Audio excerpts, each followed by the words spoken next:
Mister Rohit मारवा, मैं आपके बेटे से मिलना चाहती हूँ, अभी के अभी। ऑपरेटिंग थिएटर से बाहर आते ही अनिका के मुंह से ये सुनने के बाद रोहित हैरान जरूर हुआ था, मगर उसने अनिका की बात का जवाब देते हुए कहा, उसे तो मैंने घर भेज दिया था।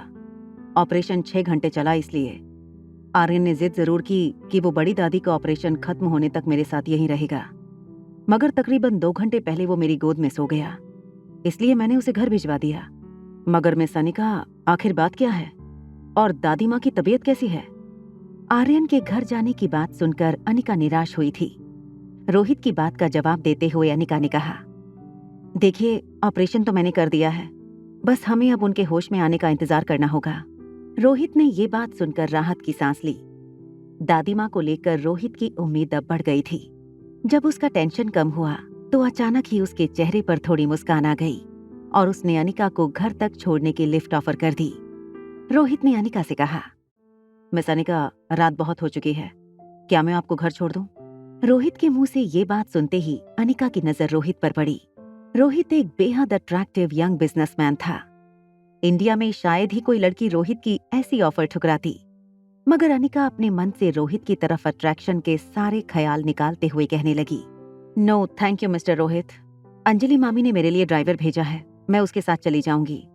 ये कहकर अनिका मुड़कर एलिवेटर की ओर जाने लगी। रोहित की नजर अनिका से हटने का नाम नहीं ले रही थी। रोहित ने देखा अनिका अपनी नॉर्मल स्पीड से काफी धीरे चल रही थी। उसकी थकान उसकी वॉक से साफ नजर आ रही थी। रोहित को पता था कि इतने बड़े ऑपरेशन के बाद दादी माँ का इतनी जल्दी होश में आना मुश्किल था और अनिका को इस तरह अकेला छोड़ना उसे अच्छा नहीं लग रहा था। इसलिए रोहित अनिका को बिना पता चले उसके पीछे चलने लगा। धीरे धीरे चलते हुए अनिका एलिवेटर के पास जाकर रुक गई। रोहित वहीं थोड़ी दूर अनिका की नजर में ना आए, इस तरह अनिका पर वॉच रखने लगा। तभी अनिका ने अपने पर्स से अपना फोन निकाला और राजलक्ष्मी को फोन लगाया। रोहित थोड़ी दूर खड़े होकर अनिका को सुनने लगा। अनिका ने फोन पर राजलक्ष्मी से कहा, क्या तुम इस रोहित मारवा के बारे में कुछ और इन्फॉर्मेशन निकाल सकती हो? ये बात सुनकर रोहित दंग रह गया। उसे समझ नहीं आ रहा था कि अनिका रोहित के बारे में इन्फॉर्मेशन क्यों निकलवाना चाहती थी। रोहित ने अब ध्यान से अनिका की आगे की बात सुनी। अनिका ने राजलक्ष्मी से कहा, मुझे उसके बेटे के बारे में भी सारी इन्फॉर्मेशन चाहिए, जितनी जल्दी हो सके मेरा ये काम कर दो। अनिका की पर्सनैलिटी अब रोहित के लिए किसी पजल से कम नहीं थी। रोहित ये बात समझ नहीं पा रहा था कि आखिर अनिका उसकी जासूसी क्यों कर रही थी, जबकि इतने दिनों में उसने साफ तौर पर रोहित से कहा था कि वो ना तो रोहित को पसंद करती है, ना ही उसे रोहित में कोई इंटरेस्ट है। फिर अभी अभी अनिका ने किसी को फोन करके रोहित और उसके बेटे की इन्फॉर्मेशन निकालने को क्यों कहा? रोहित जितना अनिका की पर्सनैलिटी से आकर्षित था, उतना ही अब अनिका के असली मकसद को लेकर परेशान था। रोहित परेशान होकर फिर से आईसीयू वार्ड की वेटिंग एरिया की ओर चलने लगा। रोहित इतना बड़ा मारवा इंडस्ट्रीज का एम्पायर अकेले संभालता था। वो दुनिया के कई लोगों से मिलता, उनसे डील करता। लगभग हर एक को पहली मुलाकात में रोहित अंदर बाहर से पहचान लेता। किसी की पर्सनालिटी की एनालिसिस करने में रोहित को महारत हासिल थी, मगर न जाने क्यों रोहित को लग रहा था कि अनिका के केस में उसे हार का सामना करना पड़ रहा था। वहां एलिवेटर के पास खड़ी अनिका अभी राजलक्ष्मी से बात कर रही थी। अनिका की बातें सुनकर राजलक्ष्मी ने अनिका को चिढ़ाते हुए पूछा, चक्कर क्या है मैडम? मैंने तुमसे पहले ही कहा था, रोहित मारवा है ही इतना स्मार्ट और हैंडसम कि कोई लड़की उसके प्यार में पड़े बिना रह भी नहीं सकती थी। क्यों, ठीक कहा ना मैंने? है ना वो हैंडसम? राजलक्ष्मी की बातें सुनकर अनिका के मुंह पर एक स्माइल आ गई। उसने अपने हाथों से अपने बाल की लट कान के पीछे डालते हुए कहा, ठीक ठाक ही दिखता है। दूसरी ओर से राजलक्ष्मी ने फोन पर लगभग चिल्लाते हुए कहा, ठीक ठाक? मैडम अनिका, मैं इतने सालों से तुम्हें जानती हूँ, आज तक किसी लड़की को देखकर तुमने ठीक ठाक शब्द का इस्तेमाल कभी नहीं किया। अगर तुम ठीक ठाक कह रही हो, इसका मतलब एक्सीलेंट समझना पड़ेगा, क्यों? कहीं तुम्हारी ठीक ठाक का मतलब हैंडसम, सेक्सी और एडोरेबल समझना पड़ेगा। इससे पहले कि राजलक्ष्मी आगे कुछ कहे, अनिका ने उसे रोकते हुए कहा, ओके ओके, अब चुप हो जाओ। चलो मानती हूँ कि वो हैंडसम है, बस। राजलक्ष्मी ने सीटी बजाते हुए अनिका से कहा, ओहो, लगता है बात बहुत आगे तक बढ़ गई है। अच्छा ये तो बताओ, पहले तुमने उससे पूछा था या उसने तुम्हें पूछा था? मामला अभी तक कॉफी पीने तक ही है या फिर कुछ बात आगे भी बढ़ चुकी है?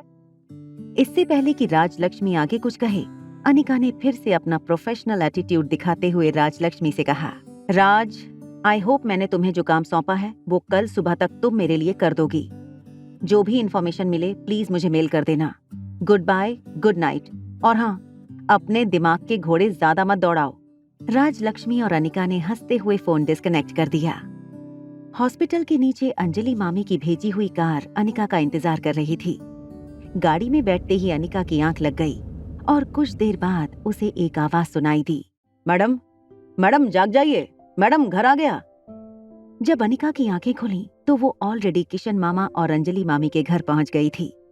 रात के 1:30 बजने वाले थे, मगर पूरे बंगले की लाइट्स ऑन थीं। इससे साफ जाहिर था कि घर के सारे लोग अभी जगे थे। अनिका घर के आगे बने गार्डन से होते हुए बंगले के मेन एंट्रेंस तक पहुंची।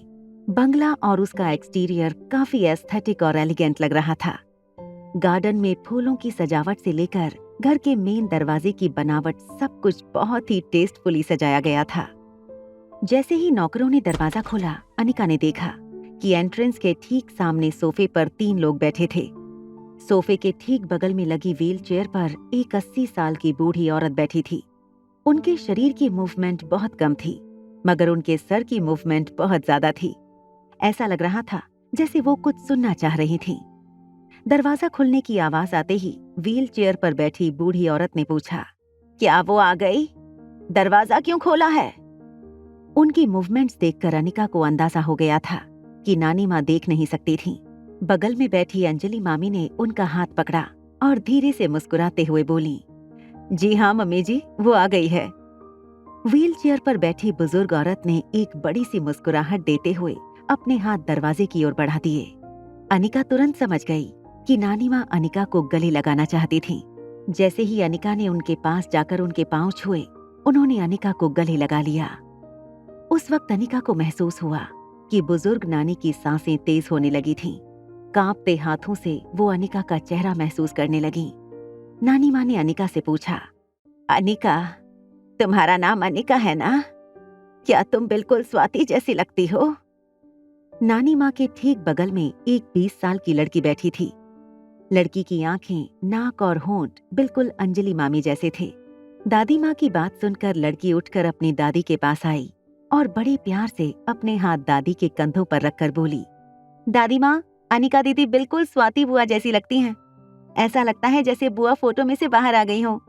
इस बात पर अंजलि मामी ने हंसते हुए अपनी बेटी से कहा, तुम तो ऐसे बात कर रही हो जैसे तुम पहले अपनी बुआ से कभी मिली हो। जब अनिका की मम्मी स्वाति घर छोड़कर चली गई थी, तब किशन मामा और अंजलि मामी की शादी नहीं हुई थी। इसलिए अंजलि मामी और उनकी बेटी श्वेता ने अनिका की माँ स्वाति बुआ की सिर्फ तस्वीरें देखी थीं। अपनी मम्मी की इस बात पर श्वेता ने जीभ निकालते हुए कहा, क्या हुआ अगर मैं बुआ से कभी नहीं मिली? मेरा और अनिका दीदी का तो खून का रिश्ता है, और फिर मैंने उनकी ढेर सारी तस्वीरें भी तो देख रखी थी।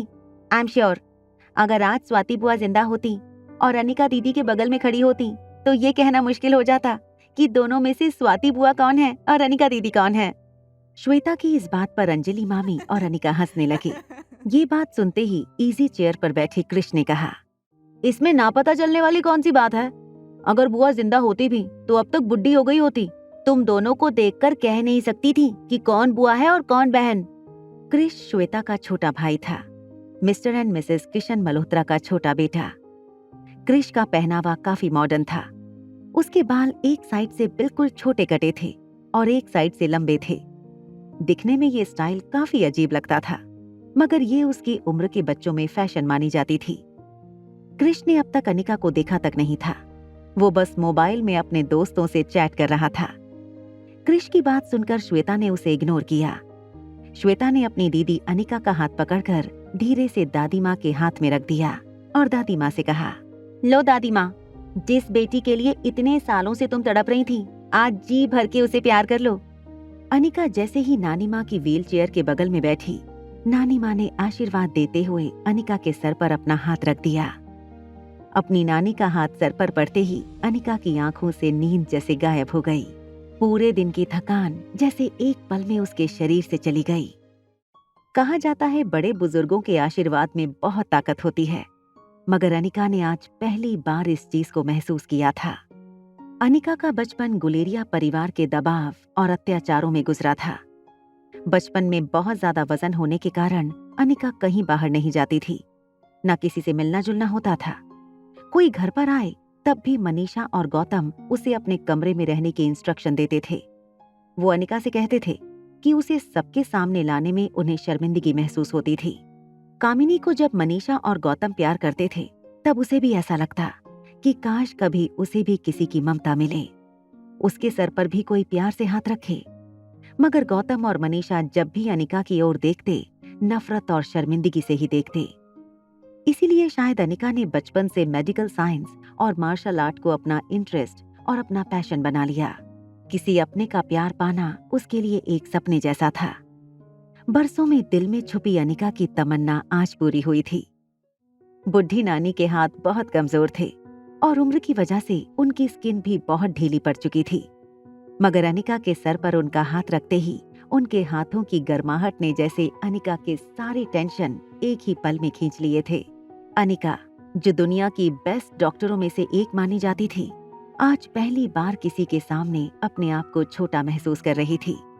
अभी अनिका का मन अपनी नानी के प्यार से भरा नहीं था, तभी उसके कानों पर उसकी बूढ़ी नानी की कमजोर और धीमी आवाज पड़ी। इतने साल बहुत मुश्किल में गुजारे होंगे तुमने बेटा।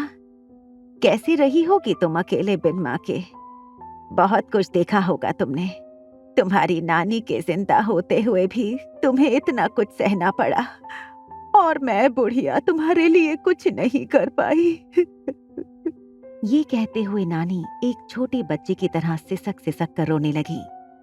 नानी की बातें सुनकर अनिका की आंखें भी भर आई थीं। वो नानी से कुछ कहती, उससे पहले अंजलि मामी ने नानी के पास आकर उनके कानों के पास कुछ कहा। अब आपकी बेटी मिल गई है और अभी यही रहने वाली है हमारे साथ। सारी बातें आज ही कर लेंगी क्या? रात के 2 बज चुके हैं। अनिका बहुत थक चुकी होगी, उसे आज आराम कर लेने दीजिए। कल सुबह सब मिलकर सारी बातें करेंगे जो इतने सालों में नहीं किया है। नानी माँ ने अपने आंसू पोंछते हुए कहा। माफ करना अनिका बेटा, एक तो मैं बूढ़ी हो चुकी हूँ, ऊपर से आंखों की रोशनी भी नहीं।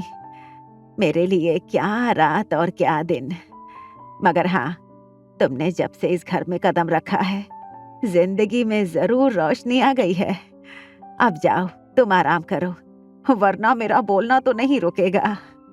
श्वेता ने दादी माँ की व्हील चेयर को पीछे से सहारा देते हुए उन्हें अपने बेडरूम में ले गई। अंजलि मामी अनिका को ऊपर के फ्लोर पर उसके कमरे में ले गईं। कमरे के अंदर आने के बाद अंजलि मामी ने कमरे की लाइट ऑन करते हुए कहा, ये तुम्हारी माँ का कमरा है। हमने इस कमरे को आज तक वैसे ही रखा है जैसा तुम्हारी माँ को पसंद था। बस सिर्फ साफ सफाई करते रहे, बाकी हर चीज ज्यों की त्यों है। और आज से ये रूम तुम्हारा है। अनिका ने देखा कि रिया पहले से बिस्तर पर सो रही थी। मामी ने अनिका को हक करते हुए कहा, गुड नाइट बेटा, अब आराम से सो जाओ। अंजलि मामी के जाते ही अनिका रिया के बगल में लेट गई। अनिका को पता भी नहीं चला कि कब वो गहरी नींद में सो गई थी। अनिका को लगा उसे सोए अभी चंद मिनट ही हुए थे कि उसका फोन, जो रात भर उसके तकिए के नीचे ही पड़ा रहा था, वो वाइब्रेट होने लगा। अनिका की आंख खुली और उसने देखा उसे एक अनजान नंबर से कॉल आ रहा था। अनिका ये देखकर चौंक गई कि सुबह के 9 बज चुके थे। दरवाजे पर अंजलि मामी जोर जोर से नॉक कर रही थी और अनिका से कह रही थी, बेटा दरवाजा खोलो, दरवाजा जल्दी खोलो बेटा, हॉस्पिटल से फोन आया था। रोहित की दादी को लेकर कोई इमरजेंसी है, तुम्हें अर्जेंटली बुलाया है। एक लड़की को देखा तो के सारे एपिसोड्स को सुनने के लिए डिस्क्रिप्शन में दी हुई लिंक से डाउनलोड कीजिए पॉकेट FM ऐप।